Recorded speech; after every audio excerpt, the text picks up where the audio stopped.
Do you have clients coming from California coming and buying in Georgia? Do you have any of that happening all the time. all the time? Welcome. I invite all of them. Just come over. This past Sunday, I had somebody from California. They come, and I think family, it's one of the reasons people move as well. It's not only the job. So there are different events sometimes, but family. And once one person moved from the family, like for example, they moved in California, they found that it's a good place to live, and then everybody else in the family, they're one after one come over. So yes. Very true.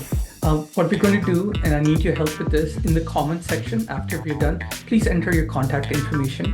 People can get in touch with you on LinkedIn, but if there's other mediums like your email or phone or website landing page, let's share that in the comment section. My pleasure. Absolutely. Yeah. I have a few more questions here. How do you help clients see those red flags when they are trying to buy a home for the wrong reason? And how do you guide them through that?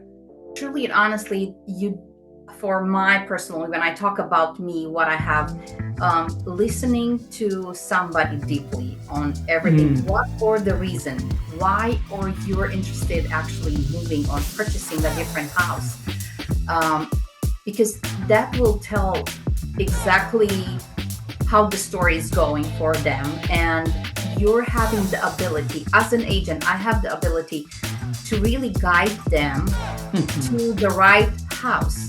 The neighbor could have whatever they want to have, but is that what's bringing you actually the happiness? It is an emotion in every single purchase that you have, of course.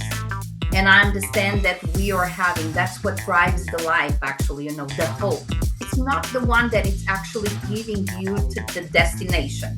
Whatever it's giving you stability, it is a clearly understanding of what are your needs, what exactly it is, what you're expecting from the house.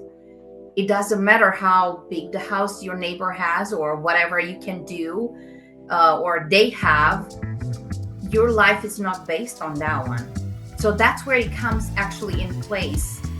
My role as an agent to guide them on that perspective and get them to know the market, get them to know what it's going to be in the future for them in 2 years, in 10 years, being on a house, and it could build wealth. It's not like I'm going to have this one and it's going to be forever. It's very well possible that in 2 years or in 3 years, the Jonas like is not going to be there anymore. Right. And then what are you going to do? You're going to compete with the next one or the next one. But once you have your plan clearly where you want to be, it could get over there. And homes, it's really the place to build the wealth. Can you explain or expand that a little bit? You're talking about how someone can have a starter home and then move on and transition, while there's an opportunity that the mortgage is more or less the same, but it's still a bigger home. Mathematically, how does that break down, especially for us tech people, engineers who love numbers? So, for example, we're just going to start like 100. We go in 100 because it's easier, okay?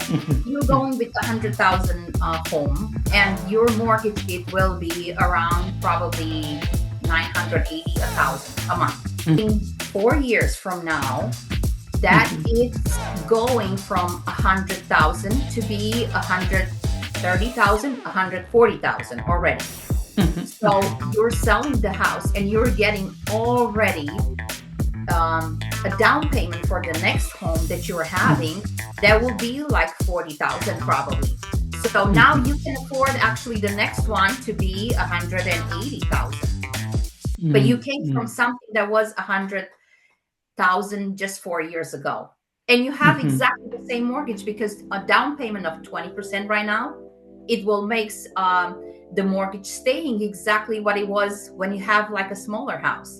So that will go gradually, like in 4 years, 5 years, 10 years, and you're ending up in a big house later on during your time, and you're actually in the same kind of like mortgage. It could be like, up and down, maybe 500 or something around there. But basically, that's the idea, is where you're getting one house and you're selling in a couple years. Market is higher, and then you're having a down payment that is higher as well. So they're kind of like equal, and you're getting in the same bracket per se on the mortgage. Yeah. I think this is so valuable for first-time home buyers, some of the folks who have been in the industry for the last 4 or 5 years, especially after pandemic, nothing else to compare to. On the other side, you have a lot of people who have owned homes for 10, 15 years now, or maybe even longer. But let's take the folks who have been owning homes for 10, 15 years, especially around 2020 and right after that. Interest rates just plummeted. They were just so low.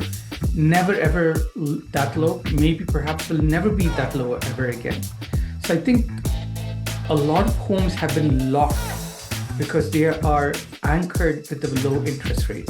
Is there any possible way where these people will sell these homes anchored at these extremely low interest rates and consider moving out? What's your observation? What's your hope for the future? Truly, there are a lot of people that they're right now not in the house. They are on the rate. Like they maybe even hate the house that they are, because looking on that 2020 when the rates are really low, the market, it was very, very different from what is right now. You could not find really too much. Like it was a very low inventory. So whatever you purchased that time is not even compared with the options that you have right now when you're buying the house. So they do not pretty much like the house they are in, but they do love that interest on it. So it will come in time when they're kind of like realizing, like, why do I stay in the house? I don't even like it. It's just for the 2.85% or 3% that I have. When you're going out, you're going to have again the same kind of map that you talk about. You're getting that way equity that you have, and you're living in a home that you're liking, the one that you love, or it serves the moment in time where you are. So lifestyles are based on wherever you do, wherever you live, and what events are in your life. And it cannot change the interest rate. So those are not the one to dictate. It is for the moment. And I know right now a lot of people, they are locked on those interest rates and they do not want to give up on that one. However, that one is not serving your life. Okay. Again, I want to bring this question again back to tech professionals who right now, like I said, are going through a lot of layoffs, a lot of scrutiny at work, back into the office. They were so used to working remotely. So there's a lot going on, and their career is where they need to focus on. And I know a lot of people who, they even push away getting married because now from having 3 roommates, they only have 1, which is their spouse. So they're doing a lot of these things unheard of before. I'd love to get your advice for them on how do you buy a home without sabotaging your career growth.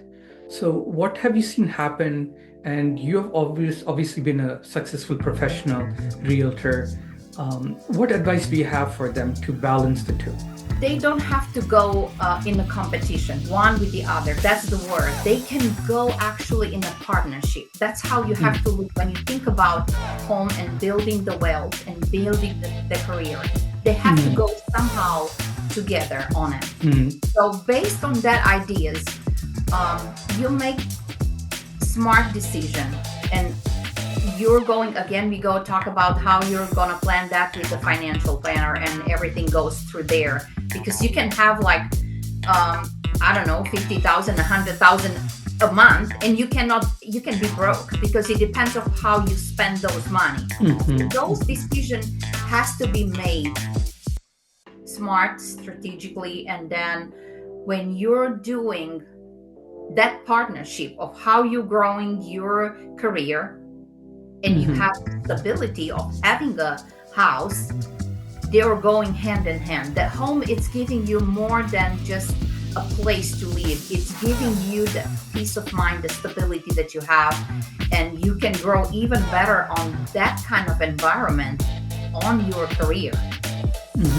And I think that's the way you should look when you look about investing in a house, and throughout the time you're really building a wealth on that. Yeah. I want to get your stories, some of your success stories, Lucia. In your experience, maybe in the recent history, who has been an ideal client of yours who's like, I'm so happy I helped them get their home? Walk us through that process. How did they find you? How did they talk to you? How did you get to understand them? Some of the decisions that you made, or the things that you said no to, the things that you said yes to, and then you gave them the keys to that beautiful home. Share one story from that you love us to all to hear. Okay, so I had somebody that actually has been looking for 5 years, and I know somebody was like, "What? 5 years to look for a home?" They do. There are some people which they take their time, and those are people who are just really making that decision, just like this is gonna be my one and forever, and they truly are. Lucia, how does it feel like them being overwhelmed with joy like that? How do you feel about creating that experience for them? What are you experiencing? I think the one place that I have not even thought about me that I'm going to be doing, like in the last part of my life, real estate, is the place where I should be always, because it is a passion. It's an incredibly rewarding for me. And I've changed like major careers in my life, and been working in very, very different fields. But I never ever have such a joy, and I always work with people in all the careers that I have. Such a joy to see somebody who are coming in a place where their dream, their start growing, and their life is changing just because they found a home, a place to call home. It's different than you're just living somewhere. And I truly believe the house is the best investment for you as a person, and everything else. It builds you up. You're having a whole different story just because you own a place, a piece of land. It's yours. Everything that is around you, it is yours. That kind of ownership create you as a different person. So being part of that, just watching how they change, it is an incredibly rewarding for me. And I did help people in a different careers that I have, but I never have this joy as I am right now. And it is a passion right now for me. Yes. Absolutely incredible. Totally in love with your story and your purpose. There's a sign behind you, and we talked about it right before the call started, or we went live. Can you read out what's that sign that you have there? Yeah, read out to the audience what it says. Right, like everything seems impossible until it's done. That's one of the quotes that I like. It is from Nelson Mandela, and it is true. It is very, very true. Everything in this life, it is achievable, including this, to build wealth through home ownership. And if you never had this in your mind, if you never crossed your mind that it's actually a place where to start, talk with a realtor. Have one just conversation, sit down and talk about what will bring you in 5 years, 10 years from now. And you're being surprised, actually. That is one place that you should start. It's small steps. And I know for first-time homeowner, we just talk about it's very hard to take that step. And you're always thinking about, oh, they're going to change. There might be a layoff and maybe something else happening in the future. Definitely you cannot control that one, but you do control the steps you take. And the fear never has to hold you back on that decision when you're purchasing a home. Never. That is the courage that you have to take. And it looks impossible, but it's impossible until it's done. So once you've done it, it's very true. More. I would really love people to come and have a conversation with you so that they get over their fears and get the home that they deserve. In closing, my last question, what's the one question every tech professional should ask themselves before they buy a home? We talk about the time, and that is very important of that one. And how long do you want to stay in this home? That is very, very important. And second, you have to ask, and I'm going to go again with that one, how much can I afford? not how much I want. How much can I afford actually to have? And definitely the question that you have, how much longer do you want to wait? Because the more you're going to wait, the more you're going to lose on this. In the housing, it's not the moment, it's the decision that you have to make it. So once you make that decision, I am pretty sure you're going to find the courage to go and do it. And you're going to be surprised how happy you're going to be in a couple years from now, because you're take the first step. Wonderful. I think such valuable insights, tangible when it comes to the numbers, philosophy in terms of encouragement, determination. I think you've addressed all these different things. If people have more questions, definitely highly endorse you, Lucia, and what services you bring in changing people's lives.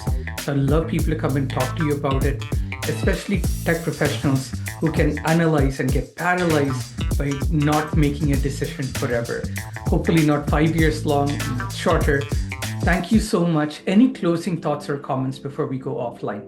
I think about that. Just you do not build wealth by waiting. Definitely, this is not how you're doing. You're building wealth by moving with purpose. So think about, where is your purpose? Where do you want to be?